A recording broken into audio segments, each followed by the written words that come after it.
Oke, Assalamualaikum warahmatullahi wabarakatuh. Nama saya Faradela Armin. Saya dari jurusan Manajemen Pendidikan Islam.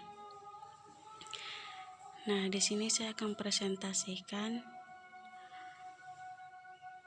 tugas saya, yaitu mata kuliah Filsafat Pendidikan. Dan di sini saya akan menjelaskan tentang aliran-aliran filsafat.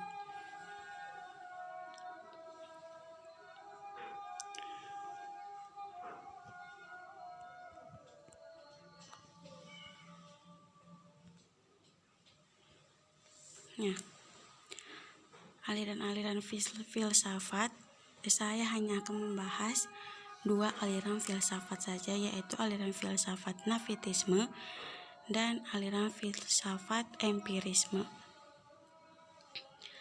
Oke, kita lanjut ke aliran filsafat Nafitisme. Aliran filsafat Nafitisme ini dipelopori oleh seseorang berkebangsaan Jerman yang bernama Arthur Schopenhauer.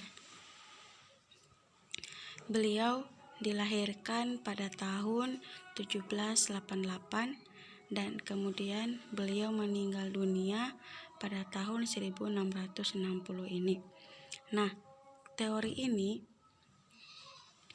sangat berkebalikan dari teori tabula rasa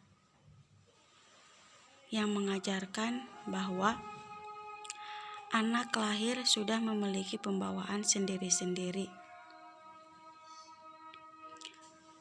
Nah, pembawaan yang hanya ditentukan oleh pembawaannya sendiri-sendiri. Jadi, pembawaannya lah yang berkuasa, yang menentukan perkembangan anak. Jadi lingkungan sama sekali tidak mempengaruhi, apalagi membentuk kepribadian anak. Nah, apabila pembawaan anak itu jahat, maka akan menjadi jahat. Jika pembawaannya baik, akan menjadi baik.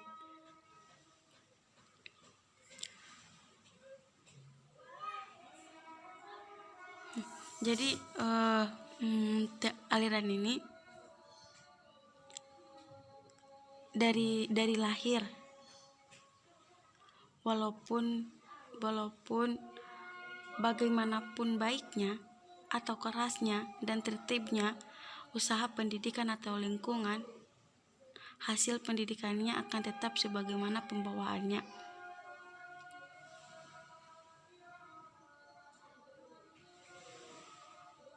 Mungkin bisa jadi selama dalam bantuan pendidikan dan pengawasan bisa baik, tetapi begitu sudah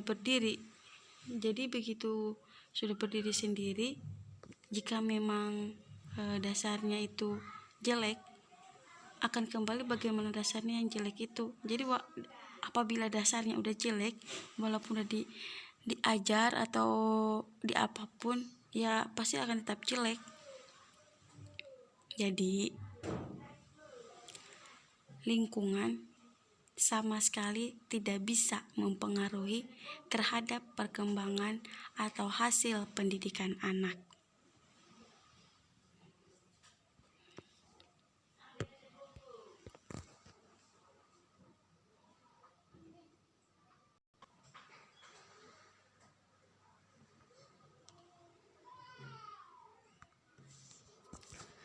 Nah, kita masuk ke pembahasan pengertian teori Nafitisme.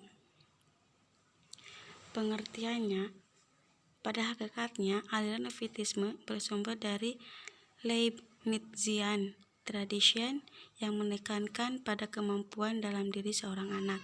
Oleh karena itu, faktor lingkungan termasuk faktor pendidikan kurang berpengaruh terhadap perkembangan anak. Nah, seperti yang telah dijelaskan sebelumnya, bahwa faktor lingkungan atau faktor pendidikan tidak akan berpengaruh apapun terhadap perkembangan anak. karena hasil perkembangan ditentukan oleh pembawaan sejak lahir dan genetik atau keturunan dari kedua orang tuanya.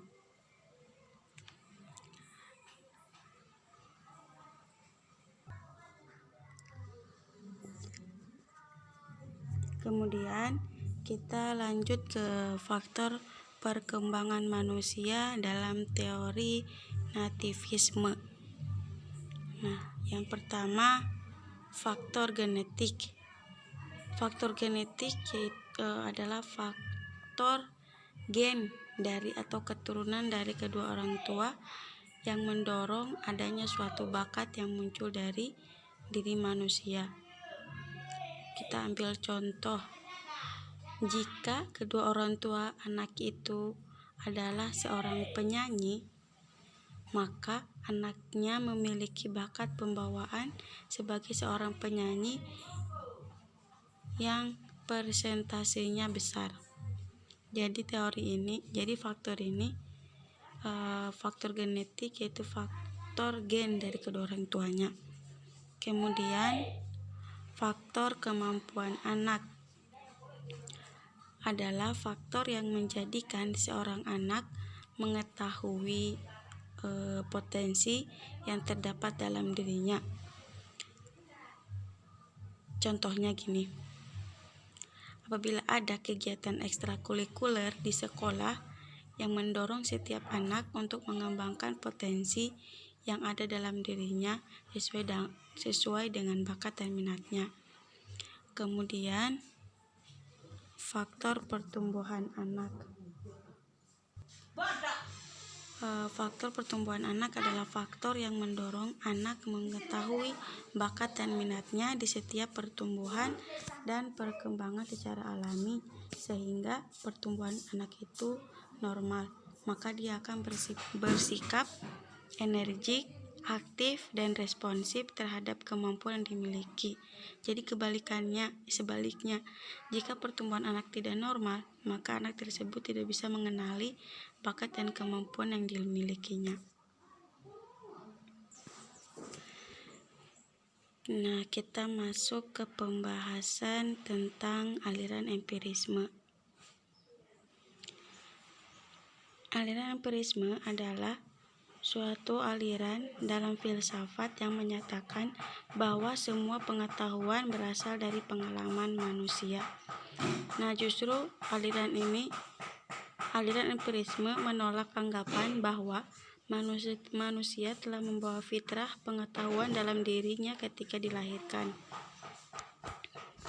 Nah, justru aliran empirisme sangat menolak anggapan bahwa manusia telah membawa fitrah pengetahuan dalam dirinya ketika ia dilahirkan.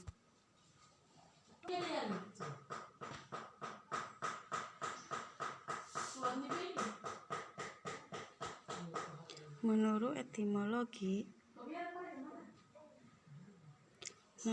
secara etimologis ini berasal dari kata bahasa Inggris yaitu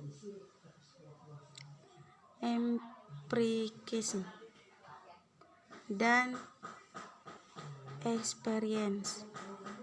Nah, kata-kata ini akar katanya dari bahasa Yunani yaitu empiria dan dari kata experientia. Nah, yang artinya berarti berpengalaman dalam atau berkenalan dengan. Sementara menurut A.R.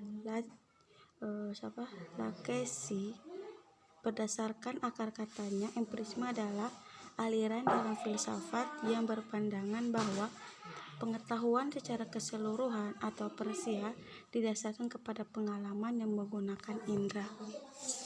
Nah, jadi menurut A.R. Lacaze ini,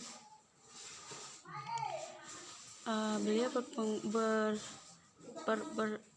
berpandangan atau berpendapat bahwa pengetahuan secara keseluruhan atau parsial didasarkan kepada pengalaman yang menggunakan indera.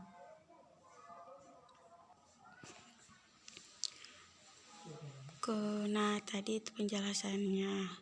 Kemudian kita masuk ke ajaran-ajaran pokok empirisme. Yang pertama, pandangan bahwa semua ide atau gagasan merupakan abstraksi yang dibentuk dengan menggabungkan apa yang dialami. Yang kedua, pengalaman indrawi adalah satu-satunya sumber pengetahuan, bukan akal atau rasio. Kemudian yang ketiga, semua yang kita ketahui pada akhirnya bergantung pada data indrawi. Yang keempat, semua pengetahuan turun secara langsung atau disimpulkan secara tidak langsung dari data indrawi, kecuali beberapa kebenaran definisional logika dan matematika. Yang kelima, akal budi sendiri tidak dapat memberikan kita pengetahuan tentang realitas tanpa acuan pada pengalaman indrawi dengan menggunakan panca indera kita. Akal budi mendapat tugas untuk mengelola bahan-bahan yang diperoleh dari pengalaman. Yang keenam, empirisme sebagai filsafat pengalaman mengakui bahwa pengalaman sebagai satu-satunya sumber pengetahuan.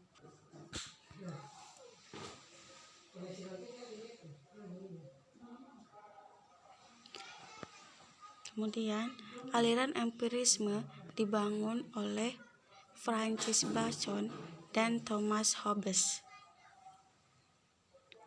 namun mengalami sistematisasi pada dua tokoh, yaitu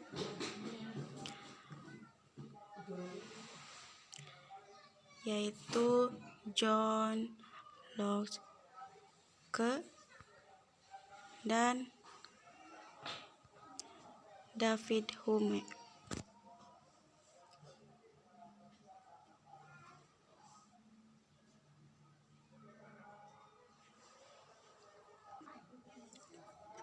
Nah, John Locke ini beliau lahir pada tahun 1632 di Bristol, Inggris, dan kemudian beliau wafat pada tahun 1704 di Oates, Inggris. Beliau juga adalah ahli politik, ilmu alam, dan kedokteran. Kita bisa mengambil ungkapan singkat Locke, yaitu segala sesuatu berasal dari pengalaman indrawi, bukan budi atau otak. Nah, otak lebih dari sehelai kertas yang masih putih. Baru melalui pengalamanlah kertas itu akan berisi.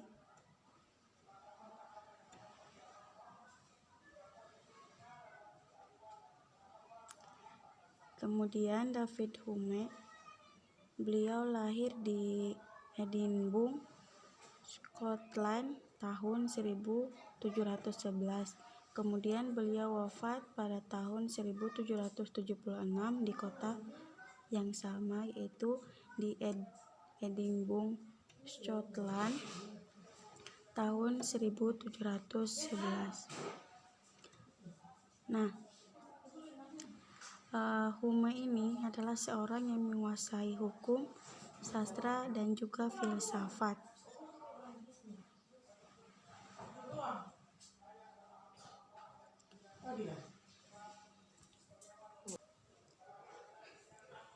Nah, David Hume mengatakan bahwa saya selalu memiliki persepsi pada setiap pengalaman saya. Nah, dari ungkapan itu, Hume menyampaikan bahwa seluruh pemikiran dan pengalaman tersusun dari rangkaian-rangkaian kesan atau impression. Nah, mungkin hanya itu yang bisa saya sampaikan dari materi saya, yaitu tentang aliran filsafat,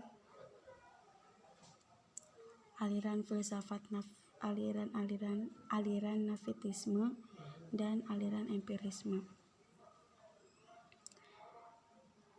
Thank you. Oke. Assalamualaikum warahmatullahi wabarakatuh.